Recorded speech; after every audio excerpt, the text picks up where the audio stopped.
brought to you by the National Stock Exchange, where I am in conversation with people who have spent decades in the capital markets. We are trying to create awareness across multiple aspects of investing. One of the most popular terms these days is FIRE, which is financial independence, retire early. This is not something new. I can tell you that even people in my generation, Swarup Mohanty, who is my guest today, I don't know if I can count him in my generation, but in our generation also, we all wanted to retire early.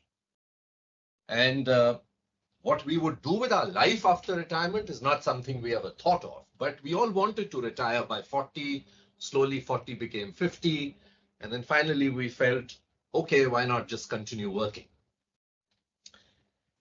Swarup Mohanty is someone who has not only been a phenomenal CEO of the mutual fund industry, currently the CEO at Mirae Asset, which has performed extremely well, grown extremely well over the years with a lot of hard work put in by the team. But Swarup also has the ability to convey the most difficult of things in a very, very easy way. And that really is our idea, to bring financial literacy to all of you in a manner that makes it simple and easy. So Swarup, thank you very much for joining me here today. Swarup, by the way, is also amazing with music and cricket. I remember during COVID, Swarup would every day, when all of us here in India, across the world, our spirits were so low, all we were doing was counting deaths. Swarup would change the narrative on social media by putting out one song each, I think, of his LP record collection. So wonderful talking to you, Swarup. As always, thank you very much for making it here to the National Stock Exchange studio. My first question to you, I was talking recently to a young person who was 24 years old. And she said that, you've spoken about goals and the importance of goals, etc., etc. But at 24, I don't have a goal. I don't have a goal about marriage. I don't have a goal about having children or their education. And all I could answer to her is that the only goal that anyone has at all points of time, which is probably not negotiable except for an odd person who probably works till 98, 99, but is retirement. We all are going to retire at some point of time. So what is your view on the fact that retirement is a very important goal? It is a necessity. And at the same time, most financial planners say it is the most expensive goal. First of all, thank you, Vivek, for having me on this show. Thank you. So honored to be on an NSC platform talking about financial literacy. See, as you spoke, I went through my thoughts on retirement. And yes, I thought I would retire at 45. But then I took it a little longer. And now, since I enjoy working, I think, why should I retire? What you said is absolutely correct, because not only it is the goal of anybody's life, whatever be the goal, let's be very important when we talk about finance. We are a little unemotional in life, and you have to be unemotional to plan your finances well. Whatever you do, whether you have a goal or not, you need money. And when you look at retirement in the truest perspective, and please keep in mind that our lifespan is continuously increasing now. We are not dying early. So the amount of money one will need at a time when physically we are not very well, and secondly is at a time when our active income, which we call income from any source, while we work or we do business, and whichever may not be there, is pretty staggering. So not only it is the important role, it is also the most expensive role as goal, as you rightly pointed out. So one has to be very cognizant of that. And unfortunately, when I look around myself, and me being in this industry for 25, 30 years, even within our industry, I'm shocked by the number of people who have no clue as to how much big that number one, big that goal is in their own life, and secondly, how much money they will need for that part of your life. Typically, you work 30 years of your life to support yourself for the next 30 years. I mean, you create an active income and then you want to convert it into passive income to support you. But that amount is so staggering that if you do not plan, the risks are very, very heavy. And at a time when, very honestly speaking, the only support you'll have is money. Swarup, you travel so much, you conduct so many investor camps across India. What do you hear from people? There's a big social change as well, isn't it? I mean, from the time of our parents' generation, there was joint family system, there was a support system.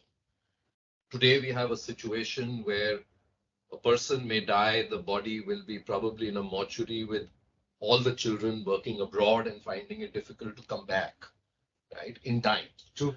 Are these real stories that you hear from people about the fact that, you know, you spend your whole life, you bring up your children, you probably feel that they will take care of you. And that doesn't necessarily happen because they have their own goals to pursue. Is that a story you hear often in your camps? It's not only a story about a camp, it's about all our lives. I mean, if you go back one generation above us, and like you and I are in the same generation, if I were to put it rightly, our previous generation was that pyramid kind of a thing. There was the parent, two people, then there would be 4 or 5 kids, and then there were the offsprings from there. It used to be a joint family which got slowly but surely disintegrated. One part of being socially together of a joint family was also a lot of financial security also came from a joint family. It was very imperative to help each other, and typically the person not doing well would always be supported by the rest of the family. But as these structures start disintegrating, in my life, I feel it is fundamentally flawed to expect your child to support you at that age, because he or she also has his or her own life, and it's right as a parent not to have that expectation from you. But that generation is becoming very different from ours. In one of the interviews which I had given on this part, and the question was, what have you learned from your parents? I had said that, you know, they are not financially dependent on me. So I wouldn't like to be financially dependent on my son. My son read that and came back and told me, Dad, you're not going to give any money to me. That's what you're saying. You know, that generation is absolutely different from us. They are changing, if I were to put it, they are changing what we call assets into experiences. So the way they will lead their life will be completely different from the way we are leading our lives. So when we look at our retirements, of course, you have to provide for yourself on your own. And that is a change which I'm getting to know across whenever, and I do a lot of sessions on retirement planning. People are more or less cognizant of that fact. And once you're aware of the fact, probably is the first step to prepare for that fact. And it's going to be a very different kind of a life when you're alone, probably with your own partner. And till the partner is there, life is different. But after that, sometimes death comes to us. After that, I would be thankful if I passed away first, is the way I look at retirement. It can be very morbid. It can be very, very thankless too. And in this whole thing, I will repeat, the only thing that will stand by you is money. Mm. Mm. You know, we talk so much about SIPs, and you know, despite being a financial journalist for 30 years, even I realized the importance of an SWP so recently. And you know, we as a community, we focused all our energies so much on how do you build wealth instead of actually also talking equally, how do you draw down on your wealth? Absolutely.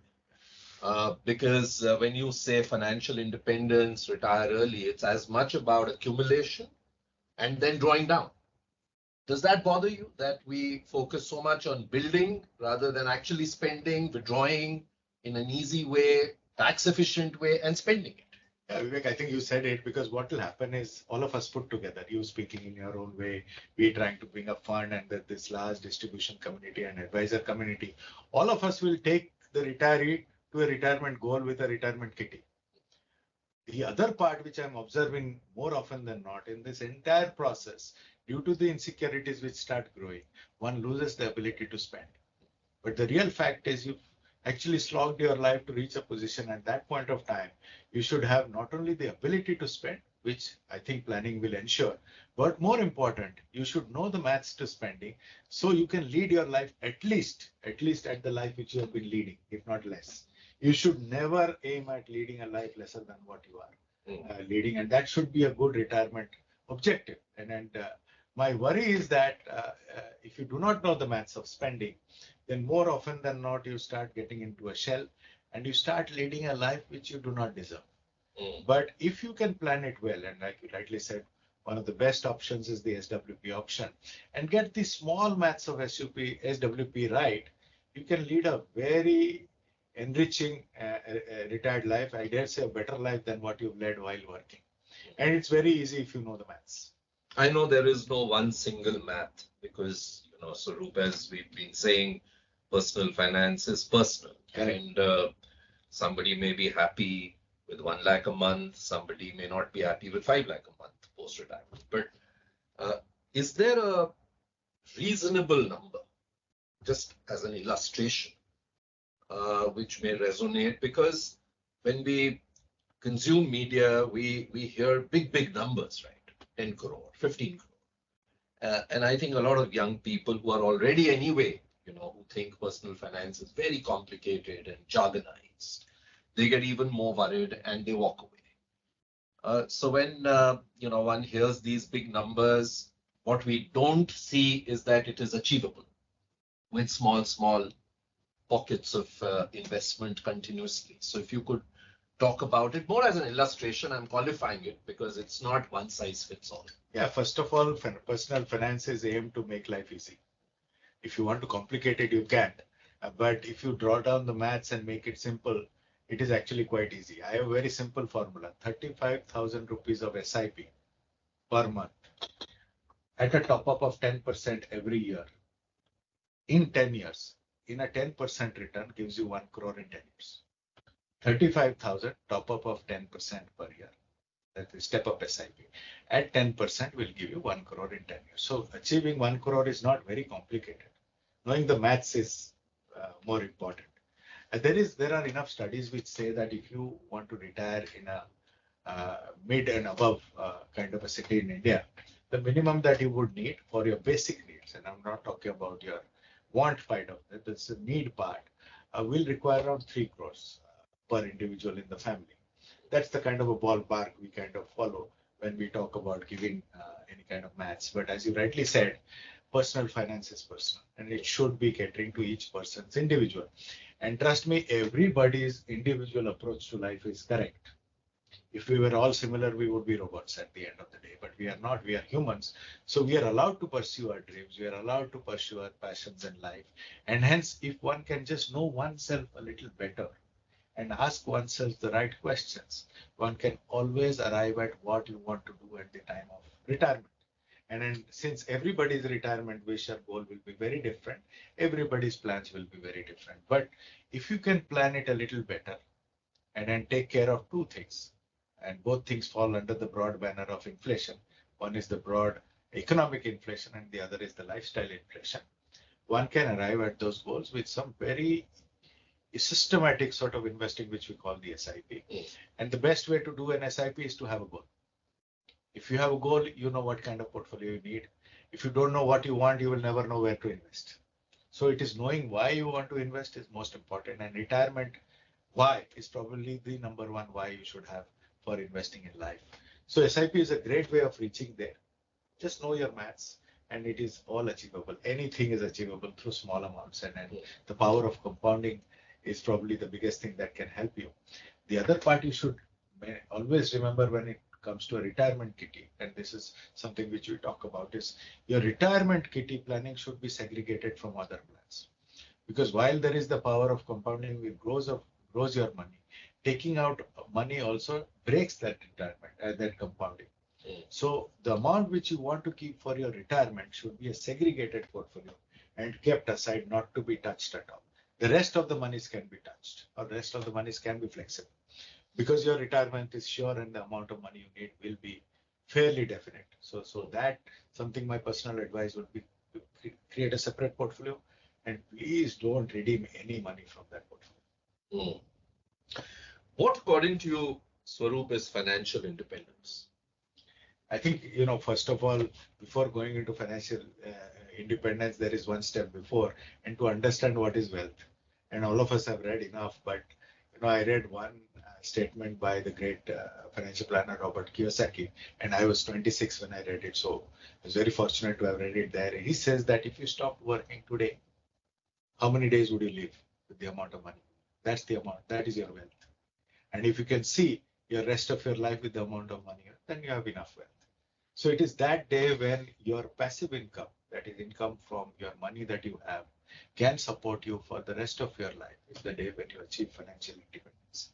That financial freedom differs from people to people because the way they want to lead their life without any active income, and I define active income as income from any source of work that you do, from salary to business. When that stops, then how do you lead your life? And the passive income that you create, if that is enough for the rest of your life, means you have achieved financial independence. That is how I define it. The problem with that is you might have a figure at the beginning, but lifestyle changes, occur in your life. So at all points of time, we have to revisit on that financial independence figure and be on track. I mean, in normal, the economic inflation is known to you. But the bigger deterrent for reaching that is the lifestyle inflation, which creeps into your life unknowingly, and suddenly it takes over. I'm not against lifestyle changes, but in financial planning, one has to be cognizant of that and also provide for that in your financial Mm.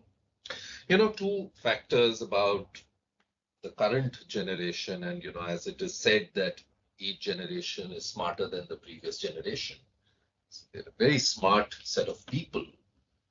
At the same time, on the other hand, so compared to what you and I were exposed to when we were young, today they have far greater information, far greater amount of knowledge and exposure than we have towards financial literacy. But uh, at the same time, you see trading accounts going up.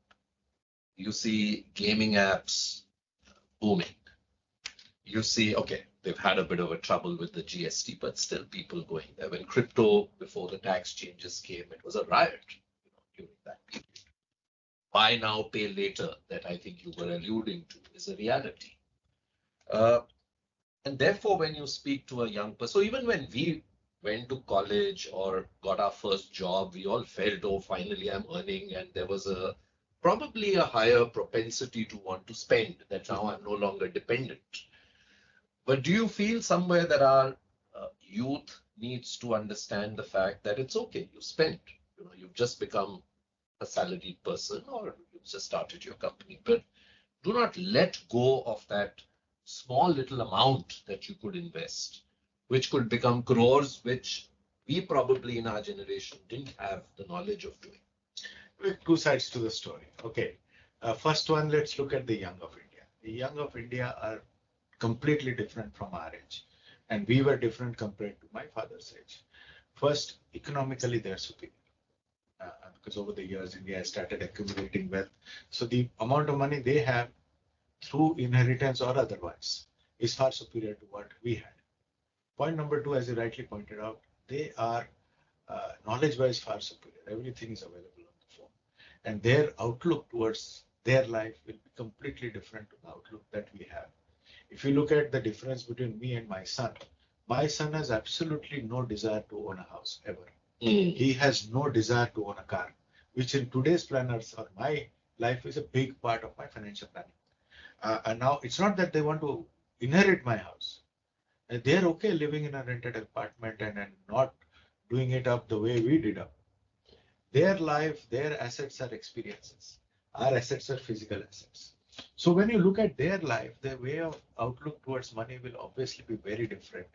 They will be far more secure about spending their money where we were, because we saw a fair amount of insecurity because of the economic situation of India. So their approach to investing will be totally different from our approach to them. I dare say their approach to risk taking will be completely different. Hence, you talked about crypto. Hence, you talked about gaming apps. I'm not against that because their life and they have to decide what to do. You talked about options, you talked about trading a lot. And then I am always of the fan that one should back oneself in buying stocks and should gather courage or knowledge, read up to it, and back yourself in identifying a good company. If one can do it, fantastic. And the economic or the equity culture in the country just changes. But if you can't, then slowly but surely, we also went through our vagaries of investing.